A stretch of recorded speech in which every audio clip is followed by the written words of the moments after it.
Hey guys, I'm Georgia and welcome to a new episode in my history series, or welcome back. If you've been hanging around here for a while, you might recall from a few months ago my video on 4 shocking deathbed confessions, in which I mentioned the story of a woman called Margaret Gibson, and how she confessed in her dying moments to the murder of a man called William Desmond Taylor. Well, this video is going to be the full story of that. And don't worry, there's much more to the story than Margaret Gibson and her confession. In fact, a lot of people dismiss her confession entirely and don't think she had anything at all to do with Taylor's death. This is a fascinating story of old Hollywood with plenty of suspects and theories to explore, still unsolved nearly 100 years later. Chances are that you've never heard the name William Desmond Taylor before, but if you were at all interested in film a century ago, his would have been the name on everyone's lips, having started as an actor but soon finding that he had a knack for directing. By the time of his death, he had directed around 60 silent films, all with varying success. But his life wasn't always full of the glitz and glamour of Hollywood. William Desmond Taylor wasn't even his real name, born as William Cunningham Dean Tanner in April 1872 in Carlow, Ireland. He was the son of Jane O'Brien and retired British Army officer Major Thomas Kearns Dean Tanner. He was one of 5 children.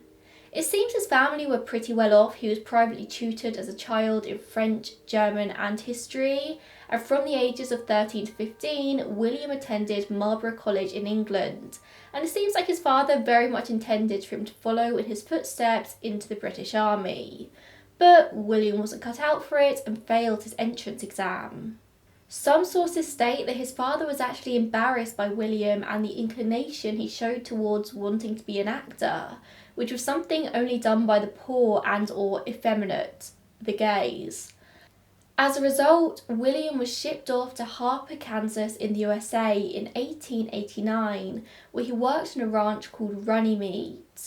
Now, this wasn't a ranch as you would think of them back in the 1800s, it was actually something called a dude ranch or a guest ranch, which started to pop up across America to host guests who were drawn to them thanks to the romanticisation seen in the media of the Wild West. But still, it would have been hard work. When the owner of this Runnymede ranch died, I have no doubt that his family probably expected William to return back to Ireland, but he never did again, instead heading to Missouri and then Illinois, where he worked a number of odd jobs, always aiming towards his goal of one day becoming an actor. In 1895, he actually got a break when he joined a touring theatre company where he worked for the next 3 years, touring across the country. When his sister Elizabeth suddenly died, William was given a small inheritance which enabled him to move to New York City and open his own business, which was nothing actually to do with acting, it was a furniture and interior decorating business. He also meets a woman called Ethel May Hamilton, who was an actress herself with a wealthy family, whose father was an investor in an English antique store. He eventually ended up hiring William himself, so I kind of get the feeling it was a marriage of convenience. In 1901, William and Ethel end up marrying, giving birth to a daughter the following year who they named Ethel Daisy. The next few years would be a roller coaster of a marriage, it seems, with William being a very heavy drinker, probably having affairs and also suffering with random bouts of amnesia, or at least that's what he told his friends and family anyway.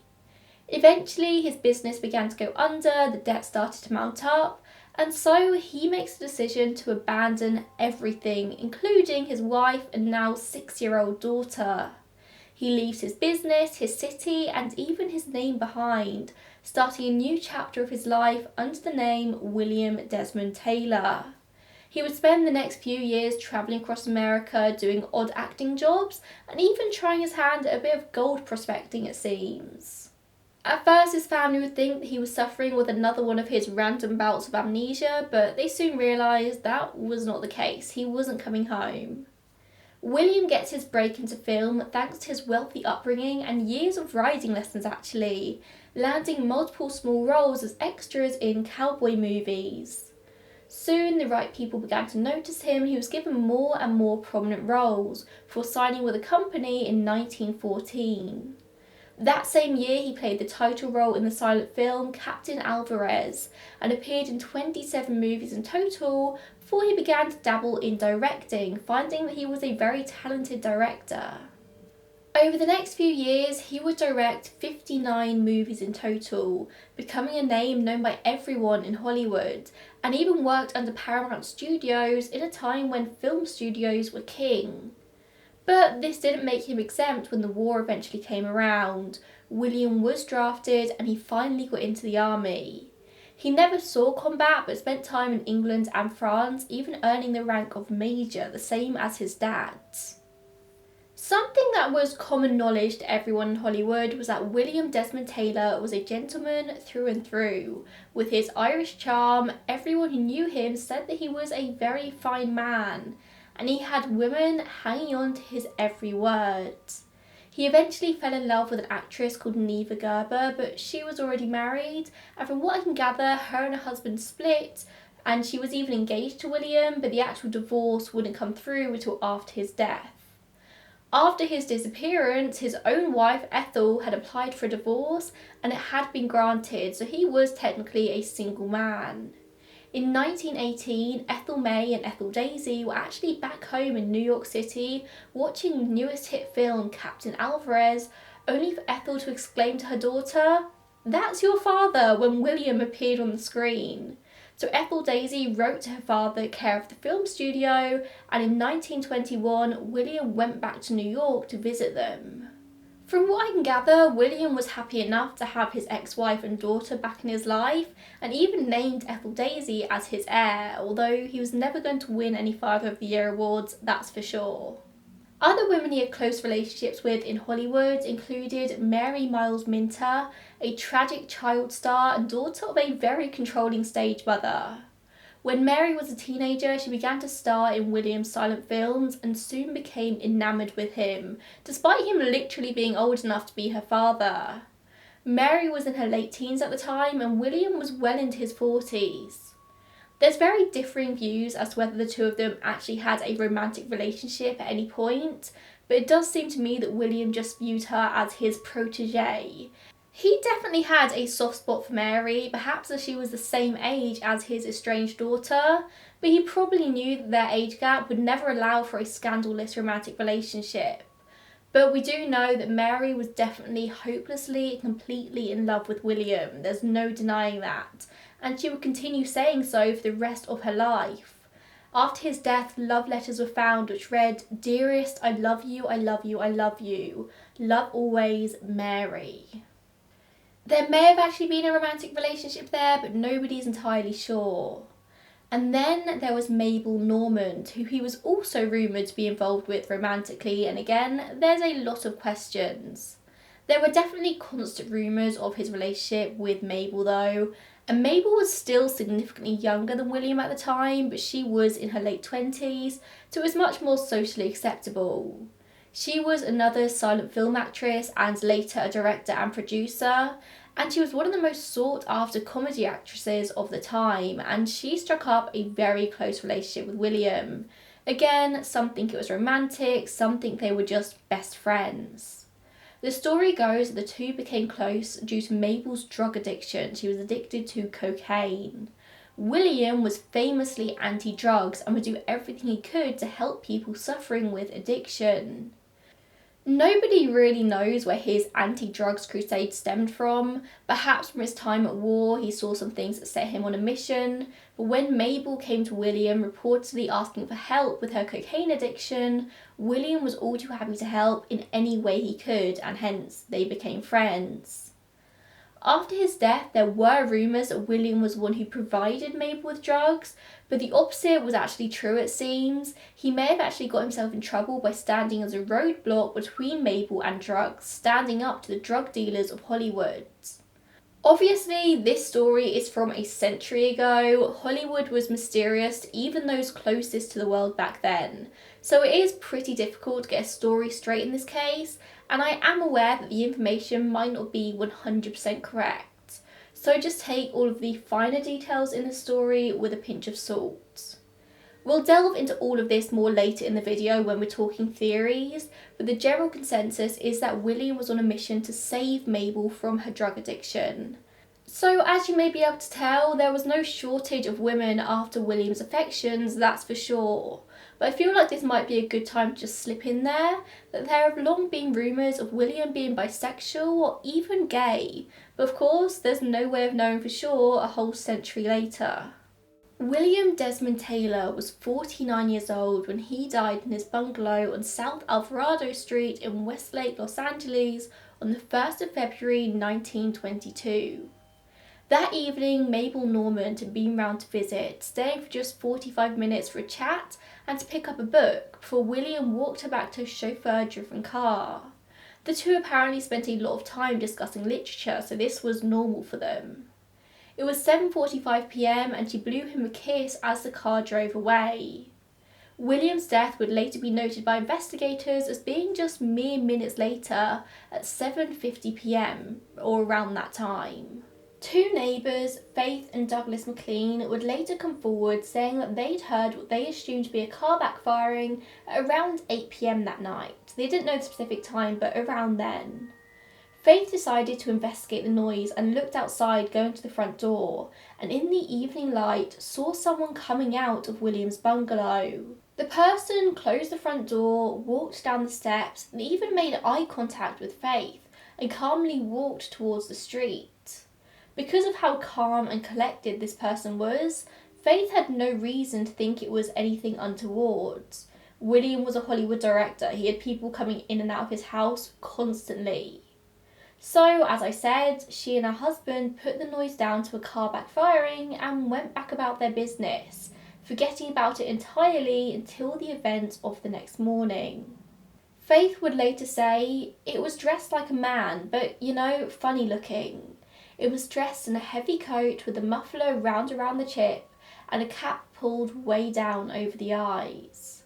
She assumed it was a man but had no way of knowing for sure.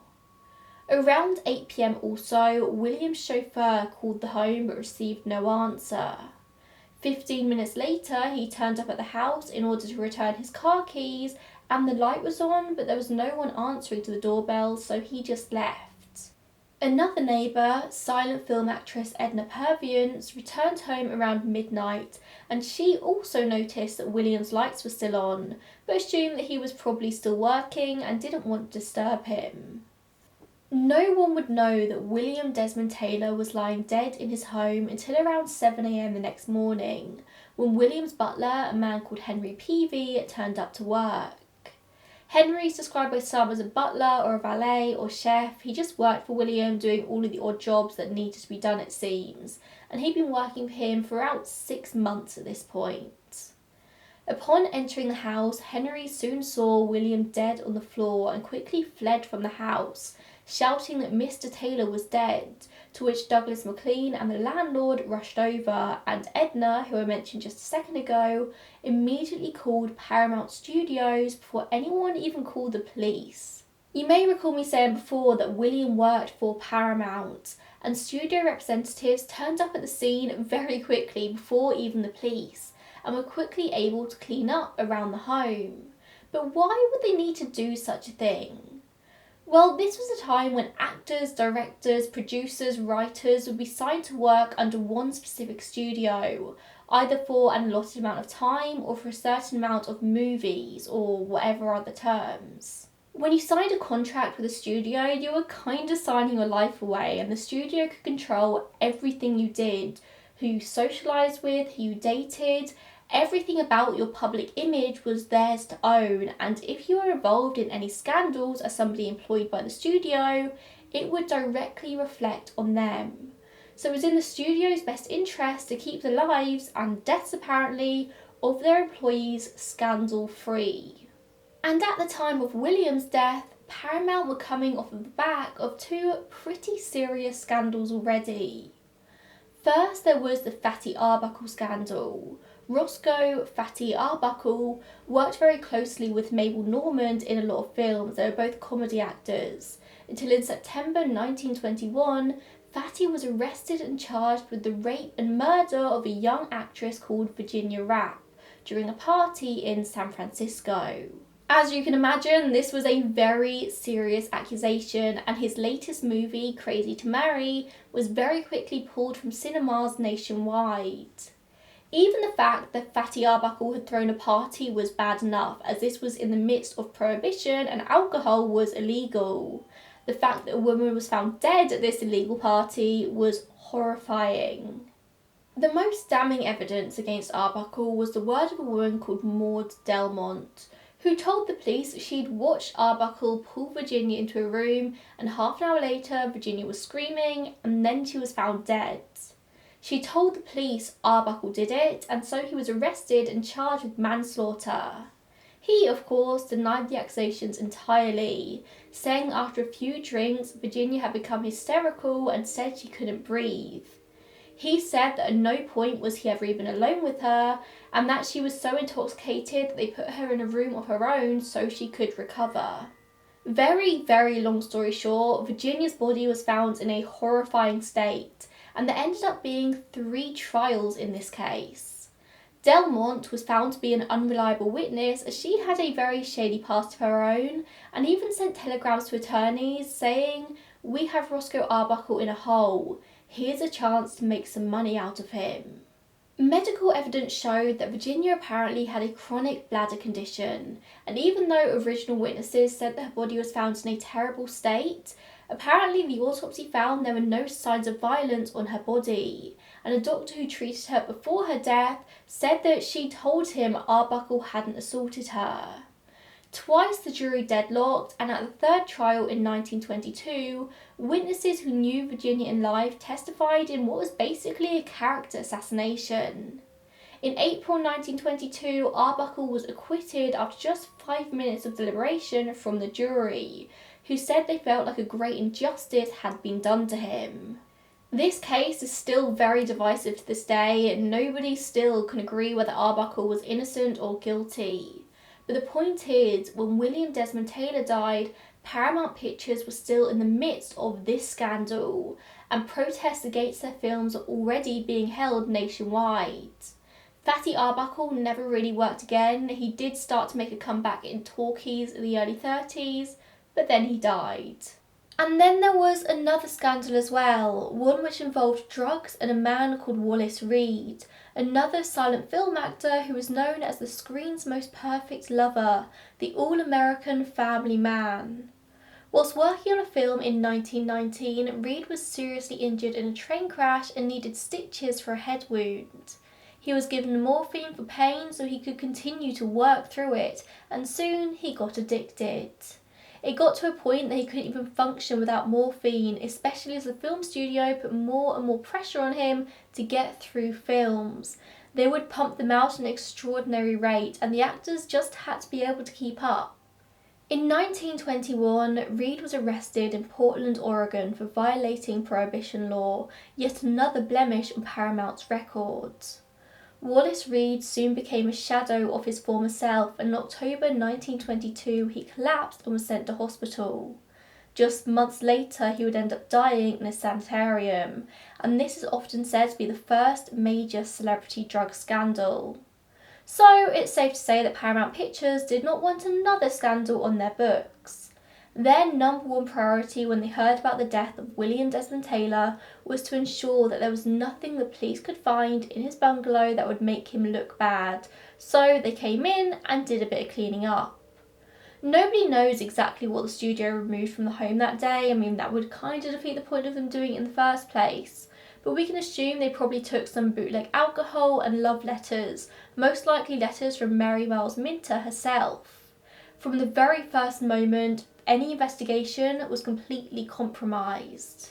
The first detective to arrive at the scene was Detective Tom Ziegler, who had literally zero control over the scene. People were coming and going as they pleased, and even without the studio already having cleaned up, there would have been no hope for an investigation. Not long after the arrival of the detective, a random man arrived on scene and announced himself as a doctor, after apparently having been treating someone nearby. This doctor walks in, takes a cursory look at the body, and declares that William had died of a stomach hemorrhage. To this day, nobody knows who this doctor was, and he disappeared as fast as he arrived. When the actual deputy coroner arrived on scene, all he had to do was turn over William's body to see clear as day his cause of death was actually a gunshot wound. He had been murdered. It was only at this point that the detective realised how serious this death was and called for backup and cleared the crime scene. Apparently there was very little blood for a gunshot wound. A motive of robbery was quickly ruled out, as William was found to have $78 cash in his pocket, which was a lot more money back then than it is now, and a 2-carat diamond ring on his finger. He was also wearing a gold locket with Mabel Normand's picture inside, which perhaps does suggest the two had more than just a platonic relationship. As far as investigators were aware, nothing was missing from the home, apart from the things the studio had already disposed of course. According to an article by Heather Monroe on Medium.com, they did leave behind a lady's nightgown and a handkerchief monogrammed MMM, presumably belonging to Mary Miles Minter.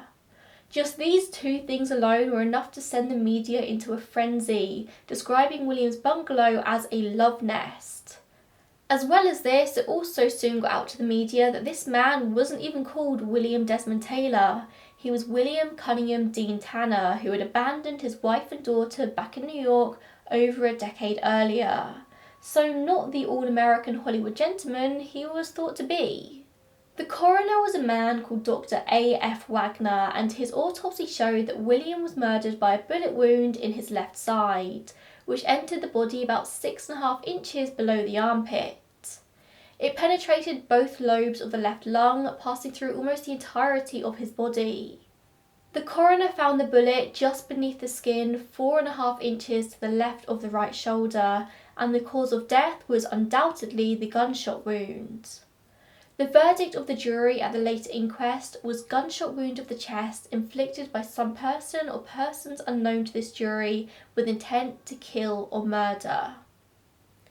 William's funeral was soon held at St. Paul's Pro Cathedral, with people from all across California attending and 2 whole truckloads of flowers delivered to the chapel.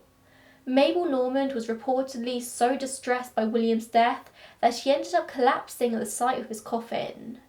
In the immediate aftermath of the death, investigators had 2 main suspects: Henry Peavy, the butler, and a man called Edward Sands, his previous butler.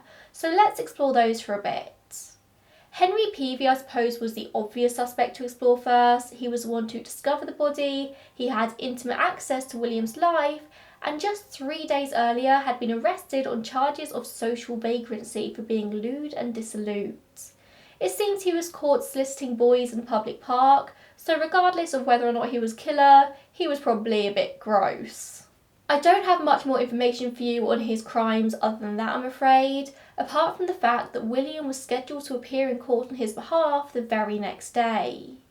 Henry was intensely questioned by police under suspicion of the murder, but in the end it was decided that it likely wasn't him.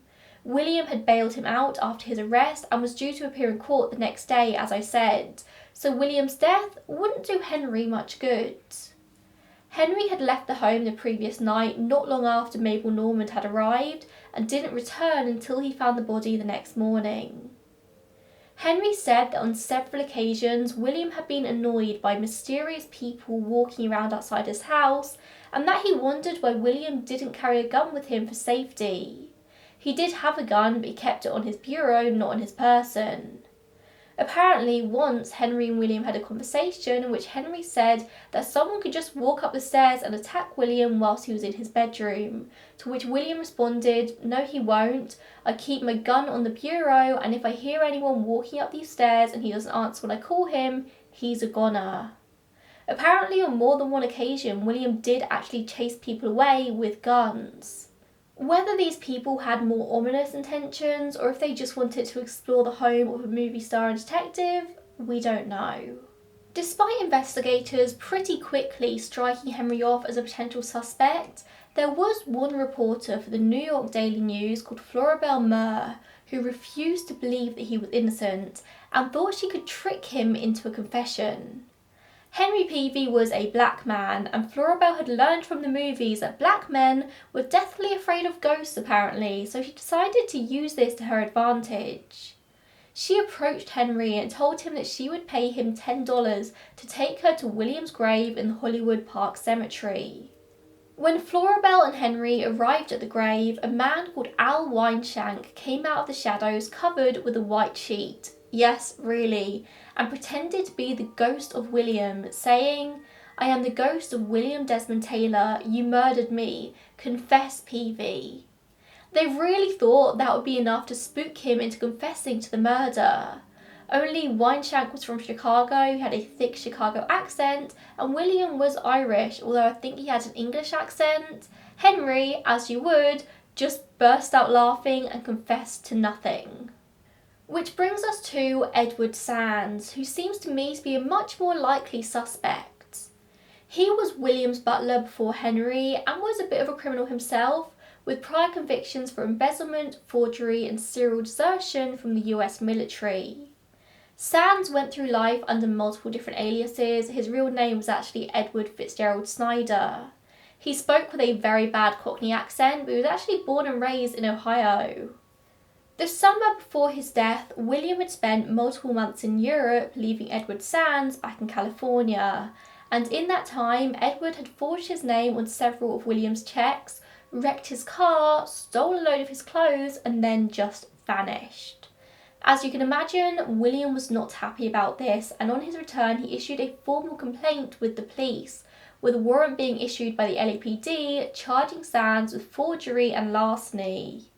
He wasn't arrested, but sources say that he actually visited his family in Ohio around November 1921, and that same month actually enlisted with the US Coast Guard under his real name. And then, on the 4th of December 1921, William's house was burgled.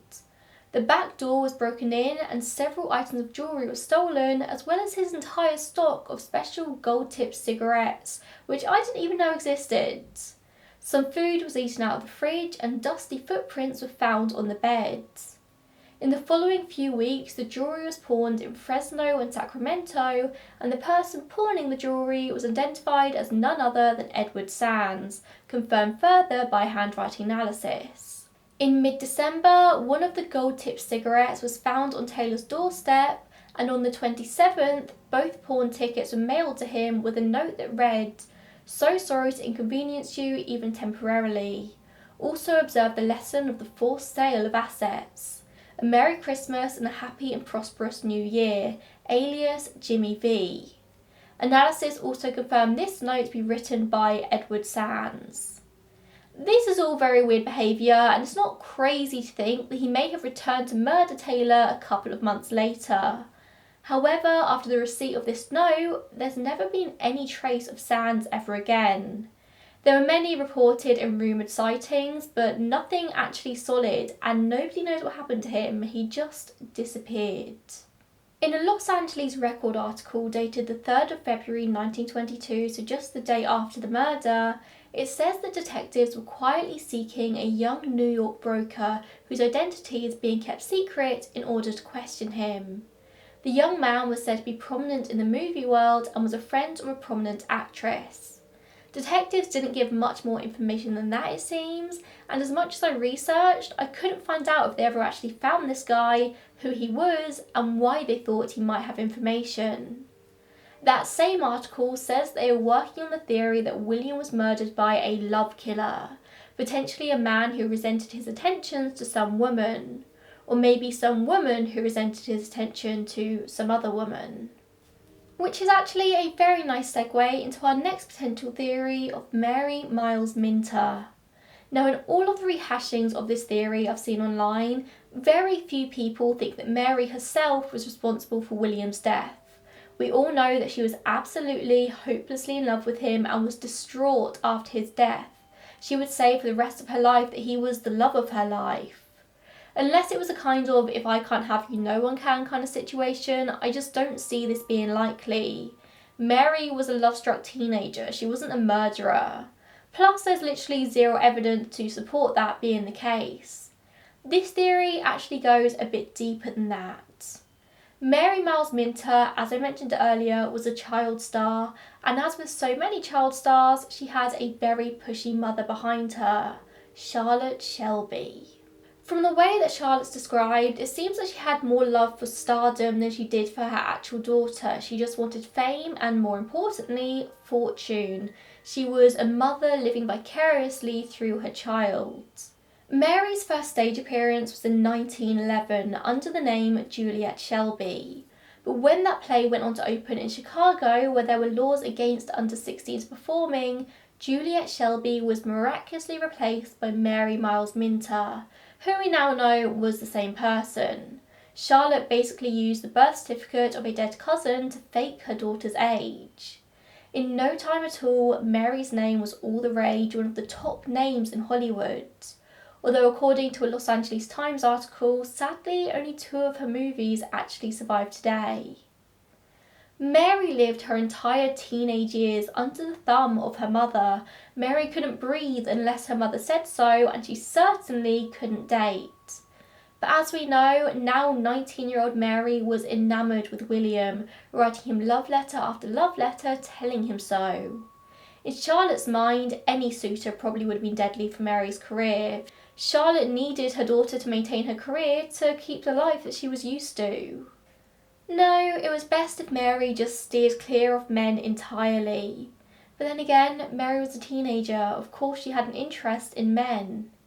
I'm sure that would have been horrifying enough to Charlotte in itself, but when she found out that the man that her daughter was writing love letters to was almost 30 years her senior, something had to be done to stop it. This theory goes that Charlotte killed William to stop him from pursuing a relationship with Mary, although all evidence does seem to point to the fact that he was not actually interested in her. Years later, there was a statement made by Margaret Shelby, Mary's sister, also an actress who was just as under the thumb of their mother. In May 1937, she made a statement that on the night of William's murder, Mary had been locked in her room by her mother because she feared that Mary was going to run away with William. Mary managed to escape the room and left the house, but returned home around 8:39 p.m. in a hysterical state. Apparently, Mary then picked up a book and began reading about the South Sea Islands, seeming incredibly interested, laughing, but Margaret later said that she picked up the book and it was very, very dull, so it was very odd behaviour from Mary. It was all very odd behaviour, but it's also worth noting that when Mary was notified of William's death the next day, she was shocked, unable to be consoled. Margaret originally said that her mother wasn't at home at all that day, that she was out all day and night, and apparently at night she was hunting certain men to locate Mary. However, a later book called A Cast of Killers writes that after Mary was freed from her room, Margaret witnessed her mother go into the basement and reappear with a gun. Mary later told Margaret that she'd seen Charlotte shoot and kill William. So what was it? Did Margaret see her mum go to the basement, or was she not home at all that day? The implication, obviously, is that Mary went straight to William's house after her escape from her bedroom, so Charlotte followed her there and killed him. But as we know, Mabel Normand was actually at the house and she never reported anyone else being there. William died within 15 minutes of Mabel leaving, so it's unlikely that Mary appeared in that small window of time and then witnessed her mother shooting him. The neighbour Faith also only saw one person leaving the house. She assumed it was a man but did concede that it could have been a woman. She wasn't close enough to see and it was dark. The most damning piece of circumstantial evidence against Charlotte Shelby is that her gun was apparently a rare .38 caliber pistol, the same kind of rare bullet used to kill William. Apparently when this information came out, she threw the gun into a Louisiana bayou and lived in fear of being arrested for the crime for the rest of her life. However, that never actually happened. 2 separate district attorneys declined to prosecute Charlotte, even though it was later rumoured that Charlotte killed another one of Mary's lovers as well.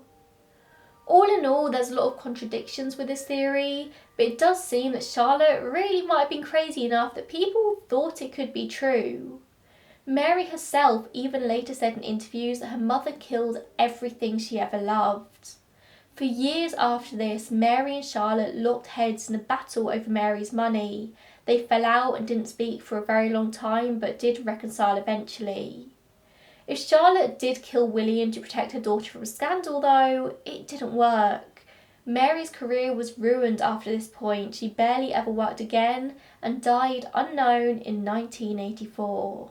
Next we have the theory of Mabel Normand and her involvement with drugs. Despite being the last person to see William alive, Mabel herself was never really considered a suspect, although Henry Peavey very much thought it was her. As I mentioned earlier, Mabel Normand reportedly had a pretty bad cocaine addiction and had turned to William to help her get off the drugs.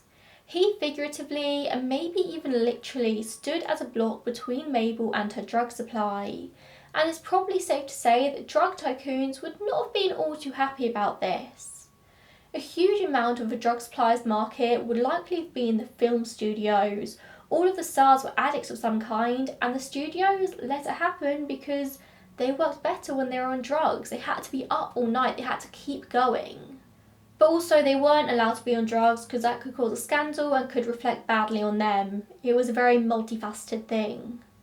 According to author Robert Garreau, in the days before his death, William had actually gone to federal prosecutors and had offered to testify against Mabel's cocaine suppliers.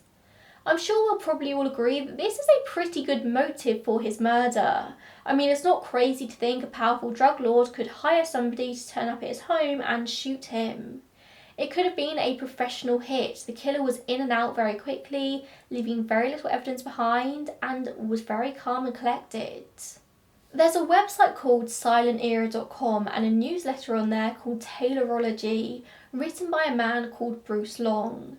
Taylorology delves so insanely deep into this case. I've used it a lot for my research, but honestly, I can't even begin to scratch the surface of just how deep this goes. So if you're particularly intrigued by the story, I will recommend you go and have a read. Of course, it will be linked down below.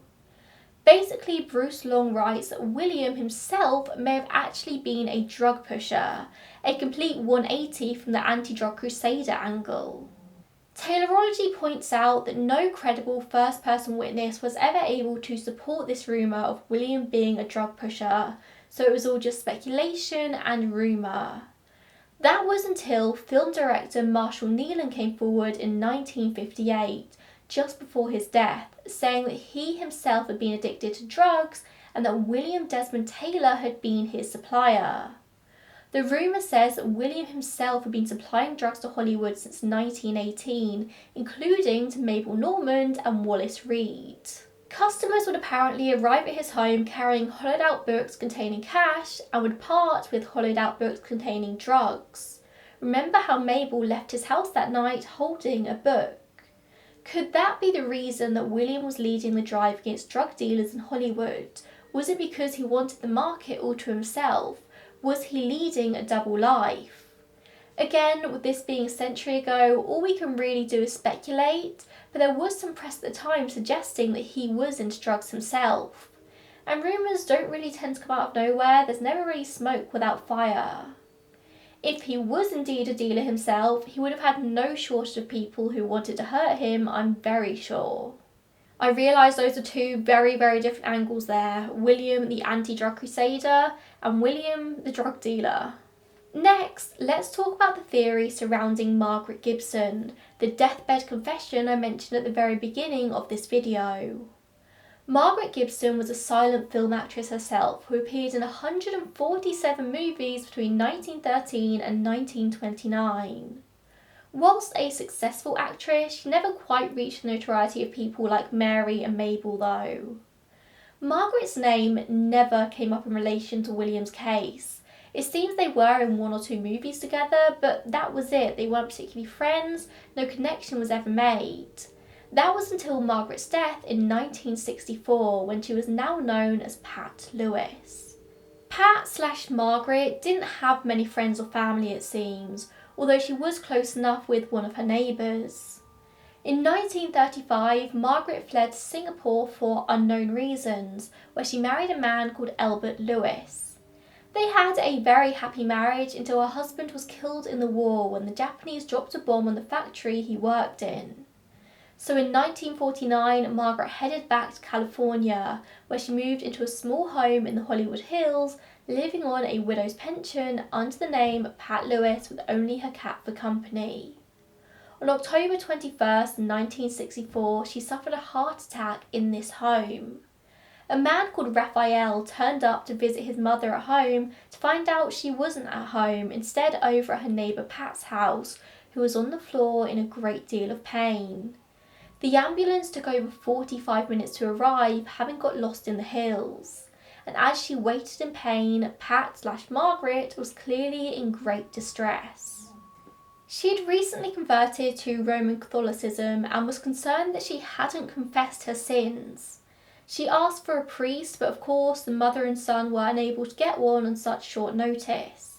So she confessed to them instead, saying that she'd been a silent film actress and had killed a man by the name of William Desmond Taylor. She went on to say that they'd nearly caught her at one point, so she had to flee to Singapore. Raphael would say that she made several other claims, but in the panic he couldn't recall what she said.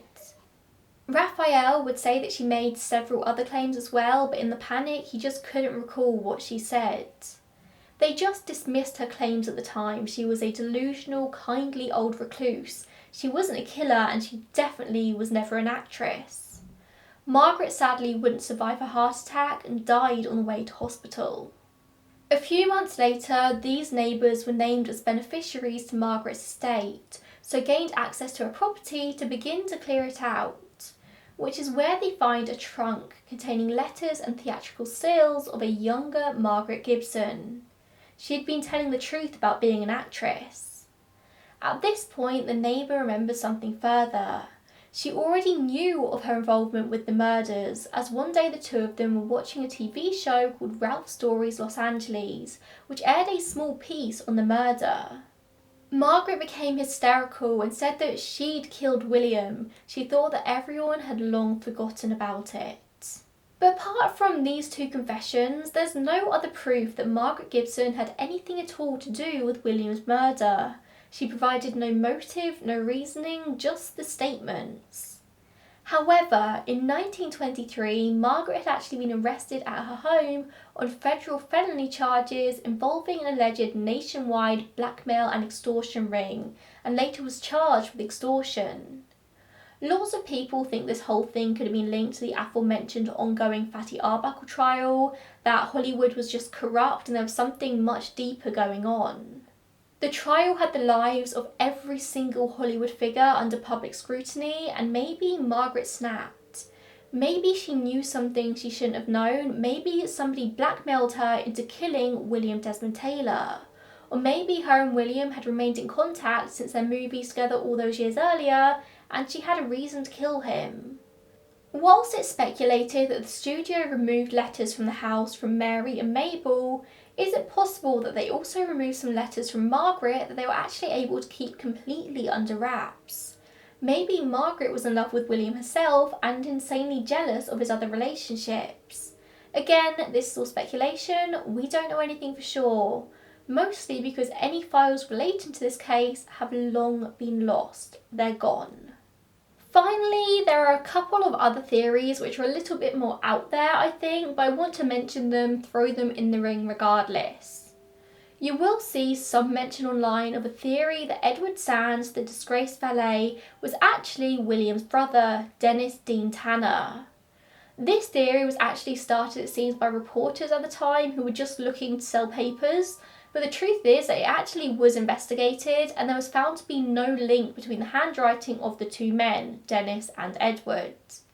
Dennis abandoned his own wife and children in New York City just a few years after William did the exact same thing, and he wasn't ever really seen again. It's believed that he may have moved to LA himself and quietly worked with his brother, but nobody really knows. The man just disappeared completely. Again, it's a theory that you see online, but we don't know any motive that Dennis would have to kill his own brother. Which brings us to our very last theory here, one of a love cult, and the fact that William was actually apparently a gay man. Apparently it was the studios that fed false information to the press about finding a closet full of lingerie, dirty pictures and love letters after William's death to cover up the fact that he was actually gay. Some think that the studio didn't go into the house to clean up love letters, that they actually went into the house to plant things. They planted the lingerie, they planted the monogram handkerchief, and they planted some love letters. This was apparently the reason why William left his wife, why he was never able to have any significant romantic relationship, why he wasn't interested in Mary and Mabel. Apparently, he was a member of a love cult where men would gather, smoke opium, and do very gay things. This theory just came from whispers at the time, people saying they'd seen William at these gatherings, and was first reported in the New York Times for being repeated in newspapers across the country. It's kind of a rumour that sprung out of something small and became this big thing. Why his apparent homosexuality or apparent involvement in this opium love cult may have led to his death, I can't be too sure. Maybe it was a homophobic attack, maybe he slighted the wrong man, maybe all of this tied a lot deeper to the drug scandal rumours. But again, I can't really tie it together for you. I told you the last couple of rumours were a little bit more out there. If you ask me, I think either the Charlotte Shelby rumour or the Edward Sands rumour have the most standing to them, but even then there's not really enough evidence to outright accuse either of them. If the rumours that he was a drug pusher are true, then again that could be a very easy explanation, but I'm not convinced they are. Everything you find online says that he was adamantly anti-drugs, except if that was a ruse all in itself. See, there's no easy answer in this case, and I'm sad to say that it will probably remain a mystery for all time. Anyone who knew William Desmond Taylor in life is probably long gone. Hollywood at this time, and I suppose even still is just a pit of secrets and deceit. Nobody really knows what's going on unless you are smack bang in the middle, and even then, that is never coming out. Perhaps Margaret Gibson really was the one responsible for his death. I can't think of any reason why she'd confess to this if it wasn't her, unless she was protecting somebody else or she was just a delusional old lady. What do you think in this case? I'm very intrigued to hear everyone's thoughts in the comments if you're watching this on my YouTube video, or if you're listening on my podcast, then tweet me, Instagram me with any theories that I didn't mention. My Instagram and Twitter links will be in the description. Thank you so much for watching, and I will see you in the next one. Bye guys.